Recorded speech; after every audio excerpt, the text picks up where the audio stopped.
Hi, this is Betty Smith, and I am doing a journal for 669 unit, um, yeah, unit 6. So unit 6, journal 6. And um, one of the child patients that I saw was a 12-year-old African American male that was diagnosed with ODD, oppositional defiant disorder. Um, Talking to the preceptor said it was like a go-between behavior and ODD. And so we looked up the criteria and it fit more of ODD. And he is an established patient.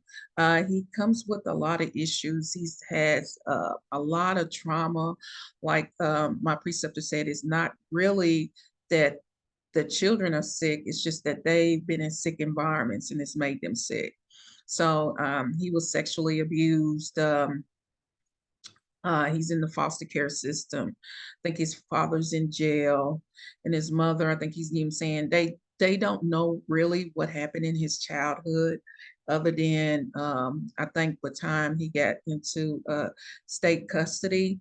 I think him and an older sibling, I think he was like 1 year old, was living in an abandoned building. So they was like, we don't know what happened to him during that time, but you know what I'm saying? But it was reported that he was sexually abused and physically abused, and that his mom was on crack and his daddy was, you know what I'm saying, was on crack. And so um, because of his behavior um, and placed in a foster care system, it's been very hard for him to stay into a foster home because of all the issues he's had. And so he's been gone from foster home to foster home. And they said even the first foster home, because he was very young, I think when he went into the first foster home, I think it's still kind of sketchy. I think for maybe a year or two, he had kinship. That's where you go live with a relative. I think like a grandmother that was not really a grandmother. We like you said, we just don't know. His childhood is very sketchy, but they tried to keep him, and he just would fall out and have tantrums and all kind of things. And they do believe that was, trigger related to incidents that happened that he could not explain. And so now um, he's at that age where he's just hard to place. So he's in a group home. And I don't know if you know anything about Texas. Texas, we technically do not supposed to have group homes, but we do have group homes. It sounds weird.